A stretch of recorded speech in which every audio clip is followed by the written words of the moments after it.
Brought to you by Agilus Diagnostics. Health test की बात आती है तो मैं भरोसा करता हूँ India largest diagnostics company Agilus diagnostics. खुद को टेस्ट करते रहो। नमस्कार, आप देख रहे हैं बिस्टक। मैं हूं रजत देवगन। आज हफ्ते के पहले कारोबारी सत्र में बाजार के पास सबसे बड़ा ट्रिगर था महाराष्ट्र में महायुति गठबंधन की जीत, और यह तो पता था कि बाजार आज बहुत गजब चाल दिखा सकता है। बस यही देखना था कितना बड़ा गैप अप होगा। गिफ्ट निफ्टी बता रहा था कि आज 450 पॉइंट्स के गैप के साथ बाजार खुलेगा। बस बुल्स की हो गई बल्ले बल्ले। उन्होंने कहा दरवाजे खोलो, आज तो जोरदार तेजी करेंगे, अक्रॉस द बोर्ड खरीदारी हो सकती थी। वही हुआ। आज का ओपन हुआ 24,253 के लेवल पे, यानी कि 347 पॉइंट्स के गैप के साथ निफ्टी खुला, और उसके बाद डे हाई लगाया 24,351। एक बार निफ्टी 444 अंक ऊपर था, लेकिन ना हमारा ट्रेंड डाउन साइड पे था। पिछले 2 ट्रेडिंग सेशन में 1000 पॉइंट्स की रैली पकड़ ली बाजार ने। अचानक से तेजी बनी, और यह सिर्फ इसी ट्रिगर के बलबूते कि महाराष्ट्र में एक ऐसा आउटकम जिसकी किसी को उम्मीद नहीं थी वो हो गया। बहुत ही बड़े मार्जिन के साथ महायुति अलायंस जीत गया। बस उसके बाद तो आज अक्रॉस द बोर्ड सरकारी खेमे में खरीदारी, इसके अलावा रेलवे स्टॉक्स में खरीदारी, एनर्जी स्टॉक्स में खरीदारी, सरकारी बैंकों में खरीदारी, जोर शोर से तेजी बन गई शुरुआती सत्र में। लेकिन दोपहर में ये प्रॉफिट बुकिंग भी आई है मार्केट में। आज 24,135 का लो लगाया है, और ये लो सेकेंड हाफ में लगा है मार्केट के। तो कह सकते हैं एक तेज शुरुआत के बाद ऊपरी स्तरों पे मुनाफा वसूली हुई, और जहां पर खुले थे उसी के आसपास बंद हो गए। 24,221 के लेवल की क्लोजिंग आई है। 314 अंकों की बढ़त के साथ निफ्टी क्लोज हुआ। एक बार 444 अंक ऊपर था। इसके अलावा निफ्टी बैंक 1072 अंकों की तगड़े गेंस के साथ 52,207 के लेवल पर बंद हुआ। सेंसेक्स 992 अंकों के उछाल के साथ 80,109 के लेवल पे हुआ है बंद। लेकिन एडवांसेस आज टिका हुआ था, बाजार सरेंडर करने को कोई तैयार नहीं था। 43 शेयर्स आज चढ़े हैं निफ्टी के, 7 गिरे हैं, और ब्रॉडर मार्केट्स में भी देखोगे तो 1951 शेयर्स चढ़े हैं और 874 गिरे हैं। अब तेजी में सबसे ऊपर नाम सरप्राइज करेगा। सरकारी खेमा एक्टिव था तो ओएनजीसी लीड कर गया आज निफ्टी पे, जिसमें आज रिटर्न आए 5.5%। फिर बीईएल 4% से ज्यादा चढ़ गया, बीपीसीएल 4% चढ़ गया।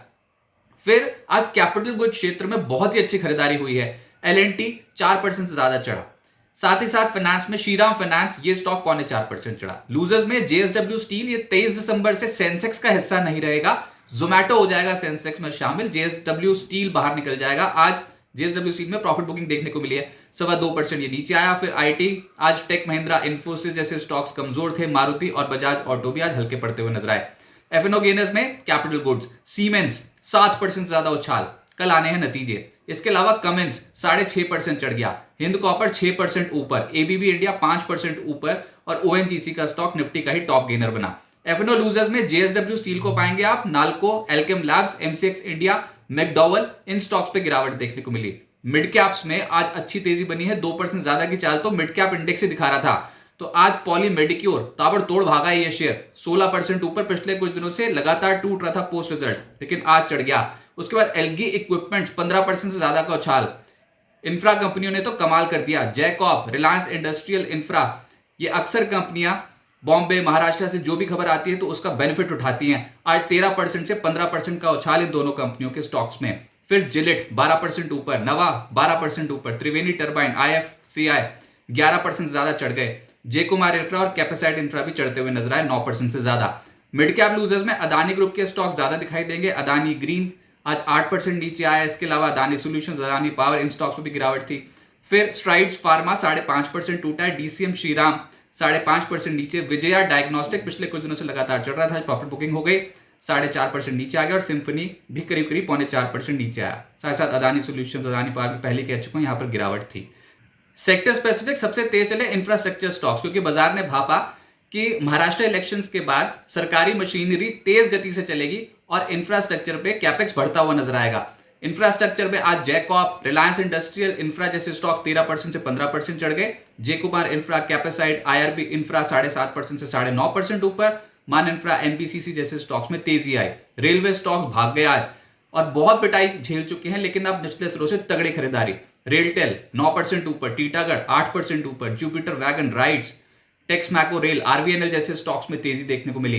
पीएसयू बैंक्स का बोलबाला था आज। और आपको पता ही है कि लगातार अंडर परफॉर्म कर रहे थे, लेकिन आज तो सरकारी ठप्पे वाली कंपनियों का दिन था। सेंट्रल बैंक 9% ऊपर, इंडियन बैंक 5.5% ऊपर, UCO bank, bank of Baroda, PNB, PSB, IOB सब स्टॉक्स चले हैं। फाइनेंशियल स्टॉक्स में भी तेजी आई, जिसमें श्रीराम फाइनेंस तेज था।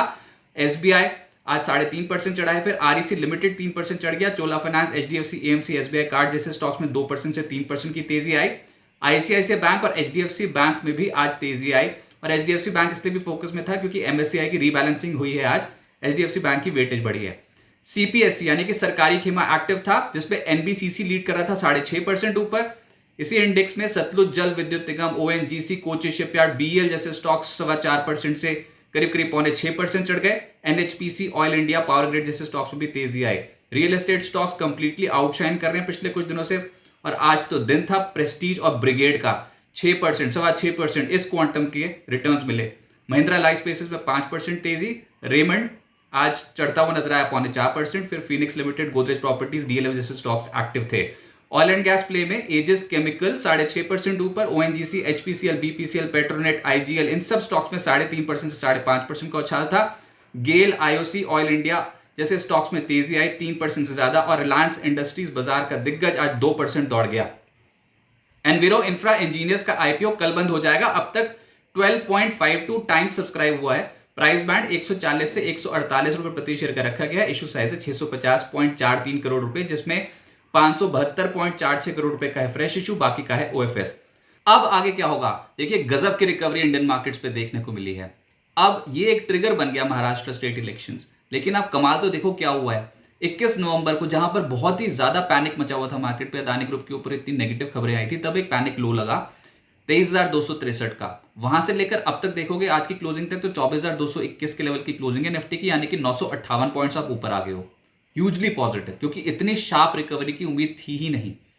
अब ये जो लेवल लग गए ना 23,263, बाजार अभी के लिए मान के चलेगा हाँ बस ये वर्स्ट ओवर हुआ, लेकिन कोई डिप आ सकता है कि नहीं, अब ये एक प्रोबेबिलिटी बनती है कि हाँ एक डिप आए और उसके बाद फिर खरीदारी हो। लेकिन जिस रफ्तार से आप चले हो और जिस तरीके से मंदी करने वाले बुरी तरीके से ट्रैप हुए हैं, तो कोई बहुत मेजर डिप आने की संभावना भी नहीं बनती।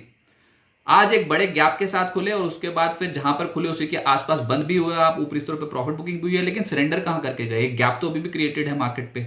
इस हफ्ते नवंबर सीरीज की वायदा एक्सपायरी भी है और बुल्स और बियर्स के बीच में तगड़ी टक्कर होगी, क्योंकि ऑप्शंस डेटा भी ये बताता है कि 24,300 की स्ट्राइक पे कॉल राइटर्स पुट राइटर्स के बीच में एक तगड़ी टक्कर होगी।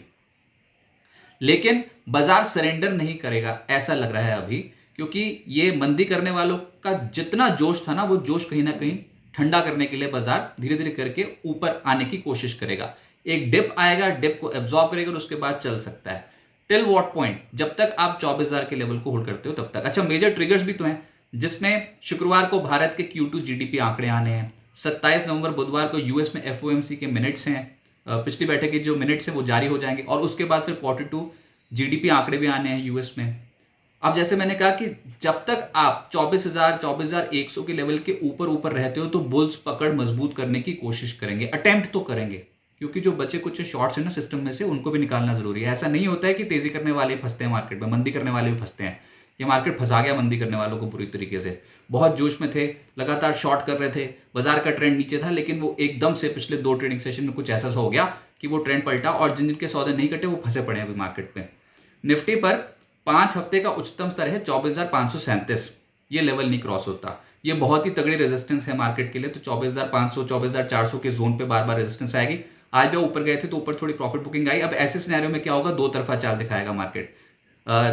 फिलहाल 24,400 24,500 के जोन पे रेजिस्टेंस, और नीचे 24,050 इंपॉर्टेंट लेवल, और उसके बाद जो गैप क्रिएट हुआ है आज, उसका टॉप मोस्ट पॉइंट 23,960, ये इंपॉर्टेंट सपोर्ट जोन है।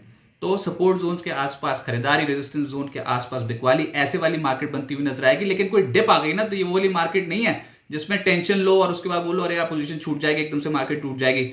ऐसी वाली मार्केट नहीं है। मार्केट पे शॉर्ट कवरिंग हो सकती है, बस ये एक्सपायरी प्ले हो जाए किसी तरीके से। अभी पिछले 2 महीने से बाजार पे बहुत तनाव है, अक्टूबर नवंबर काटा हमने, बहुत तनाव है। लेकिन अब ईयर एंडर होगा, उसके बाद फिर बजट की तैयारियां होना शुरू हो जाएंगी, तो फिर आप ये समझो कि हो सकता है कि बाजार बाय ऑन डिप की मार्केट बनती हुई नजर आए। समय जरूर लगेगा नया ट्रेंड इमर्ज होने में, लेकिन तब भी बोला था सिस्टमैटिकली इन्वेस्टमेंट करते चलो, कब पलटेंगे पता ही नहीं चलेगा। देखा पिछले 2 ट्रेडिंग सेशन में क्या हुआ, तो सिस्टमैटिक इन्वेस्टमेंट ही बाजार में एकमात्र मुनाफे की कुंजी है। ऐसे मार्केट में जहां पर बहुत वोलेटिलिटी देखने वाली हो ना, आपको एक सिंगल शॉट में तो खरीदना भी नहीं चाहिए।